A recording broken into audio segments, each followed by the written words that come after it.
Graça e paz, queridos. Vamos orar. Obrigado, Senhor, por nos dar a oportunidade de estarmos a pensar sobre Colossenses. Um texto que discute sobre a primazia de Cristo sobre todas as coisas e também sobre a nossa submissão a este Cristo, que é preeminente acima de tudo. Que Deus nos ajude a compreender o texto, ou esta carta, ou esta síntese da carta, e possamos nos conformar àquilo que nos é orientado aqui e de tal forma, Senhor, que isto também seja refletido em nossas vidas, no nosso dia a dia e em todas as áreas. Nós oramos em nome de Jesus. Amém. Queridos Colossenses, é uma carta que foi escrita por Paulo para a igreja de Colossenses. Isso não significa que a igreja tenha sido fundada por ele, mas a carta foi escrita por ele. E a sua ênfase é em torno da primazia de Cristo. Esta epístola foi escrita para mostrar a primazia de Cristo em tudo e encorajar os colossenses a refletir sua primazia em todas as áreas da vida. Ou seja, aqui existem duas faces da moeda. A primeira face é mostrar a preeminência, a primazia de Cristo em tudo. Mas a segunda face desta moeda é encorajar ou desafiar os colossenses a refletir a supremacia de Cristo em todas as coisas. Cristo, ele é supremo, é preeminente acima de todas as coisas. Agora, por sua vez, vocês colossenses, como igreja, devem refletir a supremacia de Cristo acima de todas as coisas e em todas as áreas da vida, quer laboral, acadêmico, familiar, vida de negócios, relacionamentos diários, entre outras áreas. O propósito de Paulo era refutar uma heresia ameaçadora que desvalorizava Cristo, fazendo uma apresentação de seus valores, verdadeiros atributos e realizações. É como se diz, não é, que o conceito correto de Cristo é o antídoto para a heresia. Já que tínhamos uma heresia, ou tinha-se aqui uma heresia que desvalorizava Cristo, Paulo apresenta atributos de Cristo, valores de Cristo, realizações de Cristo. Mostra isso como antídoto, como remédio contra a heresia. O remédio contra uma nota falsa é uma nota verdadeira. Então, Cristo ele é remédio verdadeiro contra uma heresia que é uma nota falsa. Paulo também escreveu esta epístola com o fim de encorajar os colossenses a permanecer em três Fs: fé, fundados e firmes. Neste caso, a permanecer na fé, fundados e firmes, para que pudessem crescer e produzir frutos no conhecimento de Cristo. Uma firme adesão ao Evangelho ou ao verdadeiro Evangelho lhes daria estabilidade e resistência a influências opositoras. E este é um cenário muito interessante, esta é uma colocação muito interessante de Paulo, de mostrar que a melhor forma de resistir às influências opositoras é estar firmado, fundado e no verdadeiro Evangelho. É depositar a sua fé e ter uma fé consistente, estar bem arraigado e bem firme no verdadeiro Evangelho. Irmãos, não estamos a falar do dos evangelhos da igreja, o evangelho dos fariseus. Estamos a falar de verdadeiro evangelho. Não estamos a falar do evangelho do pastor, apóstolo, líder, mas estamos a falar do evangelho verdadeiro, baseado nas escrituras e não em axiologias humanas. Então, isso sim dá estabilidade e resistência a influências opositoras ou até mundanas.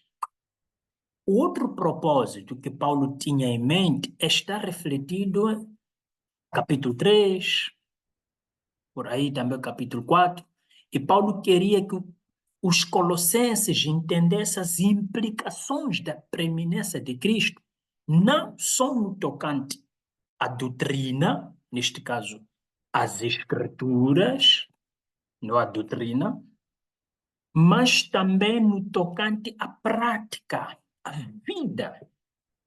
A supremacia de Cristo é um lado da moeda, mas a submissão a Cristo é o outro. Esta submissão a Cristo, estamos a falar de prática, e a supremacia de Cristo que Paulo apresentava era um aspecto doutrinal. Então, Paulo queria que os colossenses entendessem as implicações de Cristo ou da doutrina da preeminência de Cristo na vida deles. Paulo não tinha visitado esta cidade, por isso escreveu que eles não haviam visto o seu rosto. Talvez esta igreja tenha sido evangelizada, ou os colossenses tenham sido evangelizados, durante o período em que Paulo esteve na Ásia. Cresce que provavelmente tenha sido evangelizado por Timóteo e Epáfras, que andavam em viagens de evangelização enquanto Paulo pregava em Éfeso. Qual era a heresia colossense que Paulo buscava combater?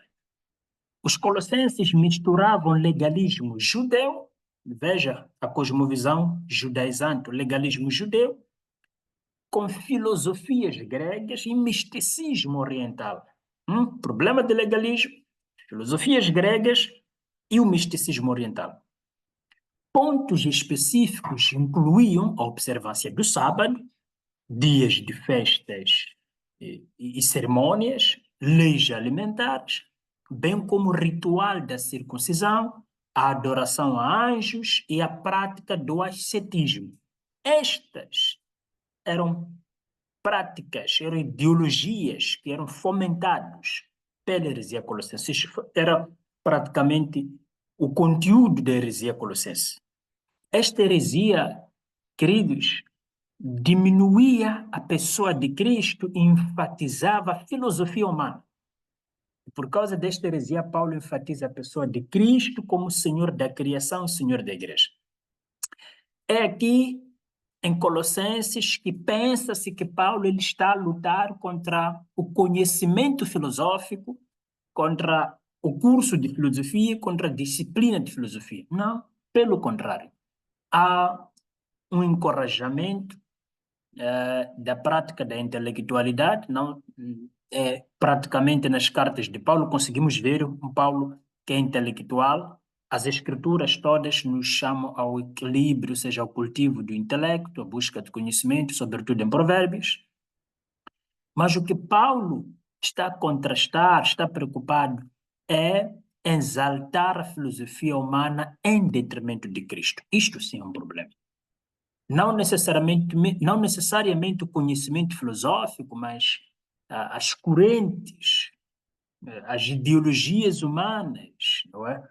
E colocá-las no lugar de Cristo e diminuir a Cristo, colocá-las como supremo. Qualquer área de ciência, ou qualquer área de ciências sociais ou humanas, ou mesmo exatas, que se coloca em cima de Cristo sempre vai querer por terra. Qualquer campo de saber. Qualquer ideologia humana não se pode equiparar a Cristo, porque Cristo é a base da nossa salvação. Aliás, até porque Cristo é o dono de todas essas áreas. Ele é que dá sabedoria às pessoas. Então, não se adora a criatura, ou não se deve colocar a criatura em supremacia em detrimento daquele que é de fato supremo, que é Cristo. A palavra-chave, a preeminência de Cristo, versículo-chave é Colossenses capítulo 2, versículo 9 a 10. Vamos a Colossenses. Vamos a Colossenses. Colossenses capítulo 2. O texto diz o seguinte, versículo 9 e 10. Pois nele habita corporalmente toda a plenitude da divindade. Nele que é Cristo. E recebeste a plenitude em Cristo, que é o cabeça de todo o principado e potestade. Capítulo 3, versículo 1 a 2. Portanto, se fostes ressuscitado com Cristo, buscai as coisas que são de cima, onde Cristo está sentado à destra de Deus. À destra. Pensai nas coisas que são de cima, não nas que são da terra. Então, temos aqui a questão que mostra que Cristo, ele possui a plenitude da divindade e ele está à destra do Pai. Queridos, qual é a vista panorâmica desta obra? Dois esses, supremacia de Cristo e submissão a Cristo. Nesta introdução, neste prólogo, Paulo vai mostrar a supremacia de Cristo e também vai mostrar a preeminência, neste caso de Cristo, a liberdade de Cristo. É o que Cristo fez em nós, aspecto doutrinal. Ele é preeminente acima de todas as coisas, a liberdade só é possível nele. E o que Cristo fez em nós, ou seja, o que Cristo fez através de nós, não é? Tem aqui a questão de submissão e que engloba a posição do crente, a prática do crente e condução. Então, temos aqui esses dois blocos. O que Cristo fez como aspecto doutrinal e aspecto prático, o que Cristo fez através de nós. Então, é desta forma como temos a divisão desta carta de Colossenses. Como é que Colossenses contribui para as Escrituras? Colossenses se caracteriza por sua sublime cristologia. Como o Criador e Redentor exaltado, Cristo é central em toda a convicção e conduta. Paulo usa a rica linguagem e até mesmo redefine os termos usados pelo movimento herético, enchendo-os de significados ortodoxos. Por exemplo, pleroma, plenitude, e gnosis, conhecimento, não é? Então, esta é praticamente a contribuição significativa que o, o livro vai trazer às Escrituras e como é que Cristo é visto em Colossenses. Este é um livro singularmente cristológico. Está centrado no Cristo cósmico, aquele que é o cabeça de todo o principado e toda a potestade. Cristo, ele é o Senhor da criação, o autor da reconciliação. Ele é a base da esperança do crente, é a fonte do poder dos crentes para uma nova vida. É o redentor e o reconciliador dos crentes, a incorporação da plenitude da deidade, o criador e sustentador de todas as coisas. Ele é a cabeça da igreja, é o Deus homem ressurreto e o Salvador todo suficiente. Então, todos esses atributos e realizações, ou mesmo virtudes e valores, demonstram a supremacia de Cristo e aquilo que ele é. E nós, como igreja, à semelhança dos Colossenses, somos desafiados e encorajados a responder em submissão à preeminência de Cristo. Vamos orar.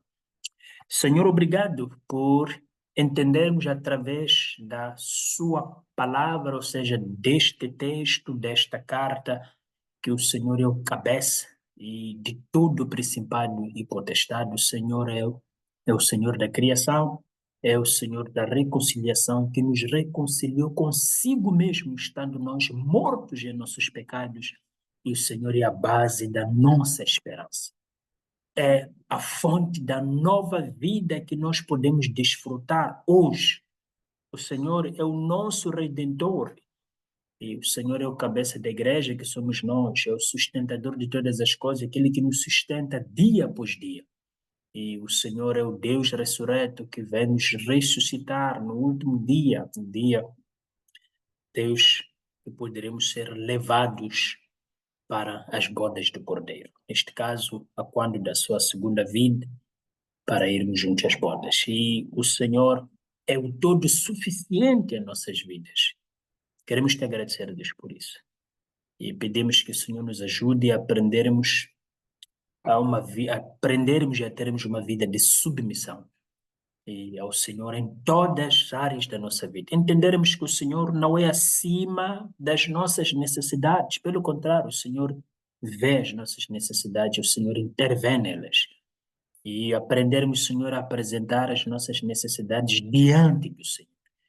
Nos ajude nisso, Pai. O Senhor é preeminente em nosso trabalho, em nossa igreja, entre aspas, porque a igreja pertence ao Senhor, ou na igreja na qual congregamos. O Senhor é preeminente em nossa profissão, em nossos relacionamentos de amigos, relacionamentos familiares, em nossos lares, Senhor.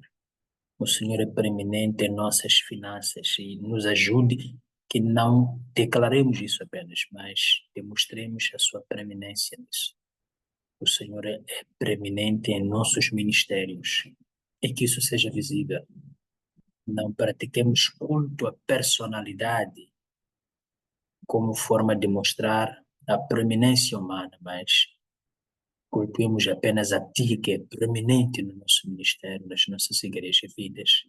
Nós oramos, Senhor, em nome de Jesus. Amém. Que Deus possa nos abençoar, queridos, até a próxima oportunidade.